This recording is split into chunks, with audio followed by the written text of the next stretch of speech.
আসসালামু আলাইকুম। Hello viewers, কেমন আছেন আপনারা সবাই? আশা করি যে যেখানে আছেন আল্লাহর রহমতে ভালো আছেন।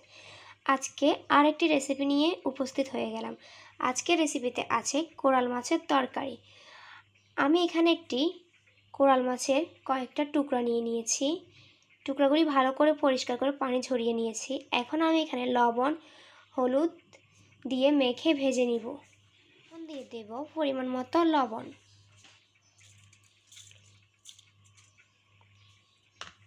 হলুদ দিয়ে দিব আধা চামচ,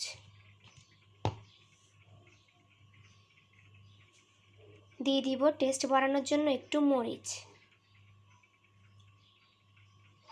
এখন এগুলি ভালো করে মেখে নিব। আমি মাছটা মেখে নিয়েছি ভালো করে, এখন হালকা ভেজে নিব। তো চলুন কিভাবে ভেজে নিই দেখে নিই। তাওয়া বসিয়ে দিলাম, চুলাটি অন করে নিলাম। আমার তাওয়াটি গরম হয়ে গেছে, এখন আমি তেল দিয়ে দিব পরিমাণ মতো। আমার তাওয়াটি কিন্তু পুরান, আমার কাছে নতুন তাওয়াও আছে, বাট এটা মাছ ভাজার জন্য পারফেক্ট, তাই আমি এই তাওয়াটি ইউজ করি সব সময়। আমার তেলগুলির গরম হওয়ার অপেক্ষায় আছি। গরম হয়ে গিয়েছে, এখন আমি এখানে মাছগুলি দিয়ে দিব।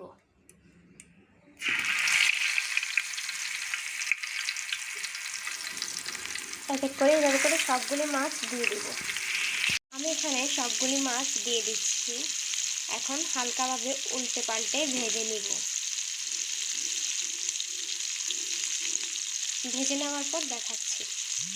আমার মাছগুলো হালকা ভেজে নেওয়া হয়ে গিয়েছে। এখন তেলগুলি সরিয়ে আমি মাছগুলি বাটিতে উঠিয়ে নিব। এইসব মাছ কিন্তু নানি দাদি এবং ছোট বাচ্চাদেরকে খাওয়াইতে খুবই সুবিধা, কারণ এতে কাঁটা একদমই নেই, শুধু মাঝখানের কাঁটাটা থাকে। এটি সবারই পছন্দের একটি মাছ। এখন তেলগুলি সরিয়ে মাছগুলো এক এক করে উঠে নিলাম। চুলাতে একটি পাতিল বসিয়ে দিলাম। পাতিলটি বসিয়ে পাতিল গরম হয়ে গিয়েছে, এখন তেল দিয়ে দিব পরিমাণ মতো। তেলগুলি গরম হওয়ার অপেক্ষা করি।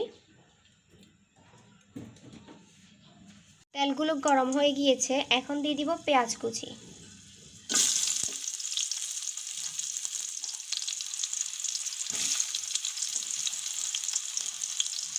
এখন এগুলি ভালো করে বাদামি কালার করে ভেজে নিব।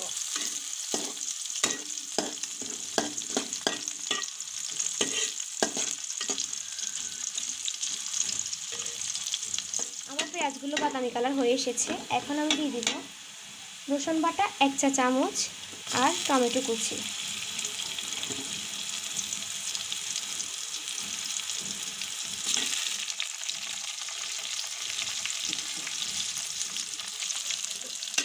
এখন আবার ভালো করে নেড়ে চেড়ে ভেজে নিব। দিয়ে দিব স্বাদ মতো লবণ।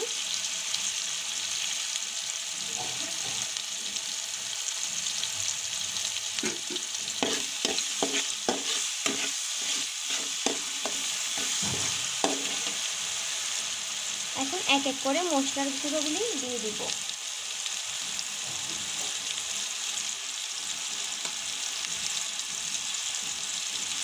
প্রথমে দিয়ে দিব হলুদ গুঁড়া 1/2 চামচ,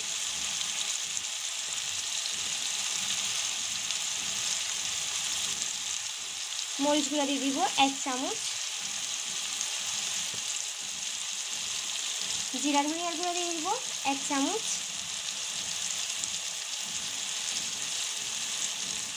এখন আমি ভালো করে একটু নেড়ে নিব।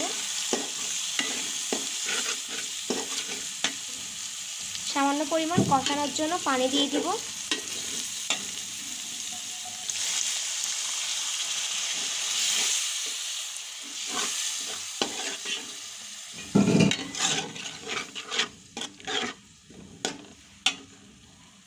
এখন কিছুক্ষণ কষানোর জন্য ঢাকনা দিয়ে ঢেকে দিব।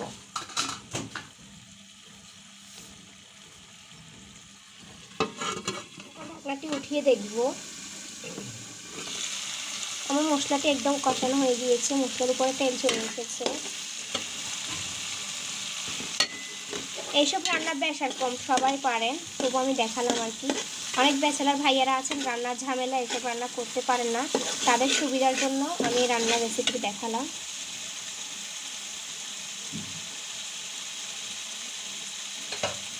এখন আমি দিয়ে দিব ভেজে নেওয়া মাছগুলো।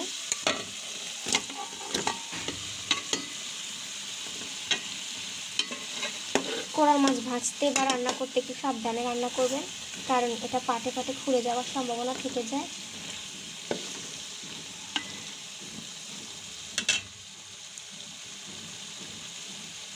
মাছগুলো খুব নরম হয়। এখন দিয়ে দিব পরিমাণ মতো পানি। পরিমাণ মতো পানি দিয়ে দিলাম রান্নার জন্য। এখন এই ঝোলগুলিতে বলক আসলে আমি একটা বেগুন দিয়ে দিব। কোরাল মাছ দিয়ে বেগুনের রান্না কিন্তু অনেক মজা, অনেকেই খেয়েছেন, তারা জানেন। তো আজকে আমি একটি বেগুন দিয়ে রান্না করব এই মাছটি। আমার ঝোলের মধ্যে বলক আসুক, তারপর আমি বেগুন দিচ্ছি। এখন কিছুক্ষণের জন্য ঢাকনা দিয়ে ঢেকে দিব। ঢাকনাটি উঠিয়ে দেখব আমার মাছের ঝোলের কি অবস্থা। আমার মাছের ঝোলের মধ্যে বলক চলে এসেছে। এখন একটি বেগুন দিয়ে দিব। আমি একটু বেগুন কেটে নিয়েছি, ওটা দিয়ে দিচ্ছি।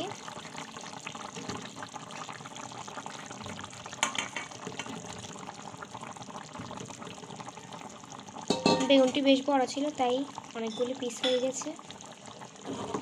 এখন একটু হালকা হাতে নেড়ে দিলাম।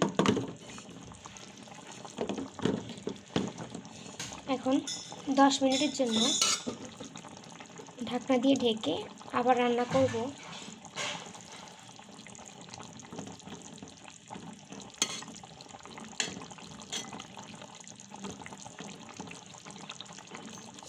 এখন ঢাকনা দিয়ে ঢেকে দিব। এরপর 10 মিনিট পর পরিবেশন করে আপনাদেরকে দেখাবো। আমার কোরাল মাছের তরকারিটি একদম রেডি খাওয়ার জন্য। আমি পরিবেশনের জন্য একটি প্লেটে সাজিয়ে নিলাম। আপনারা দেখতে পাচ্ছেন খুবই অসাধারণ লাগছে দেখতে, খেতেও তেমন অসাধারণ। আমি একটু টেস্ট করে দেখলাম। আমার রেসিপিটি আপনারা একবার হলেও বাসায় ট্রাই করে খেয়ে দেখবেন এবং আমাকে কমেন্ট সেকশানে জানাবেন। আশা করি আমার রেসিপিটি আপনাদের কাছে ভালো লেগেছে। ভালো লাগলে শেয়ার করবেন, কমেন্টস করবেন, সাবস্ক্রাইব করবেন আর সাথে থাকা বেল আইকনটি প্রেস করে দিবেন। আমার চ্যানেলটি যারা সাবস্ক্রাইব করেছেন তাদেরকে অসংখ্য ধন্যবাদ। আর যারা আমার চ্যানেলটি সাবস্ক্রাইব করেননি তারা প্লিজ আমার চ্যানেলটি সাবস্ক্রাইব করে দিবেন। তো আশা করি সবাই ভালো থাকবেন, সুস্থ থাকবেন। আল্লাহ হাফেজ।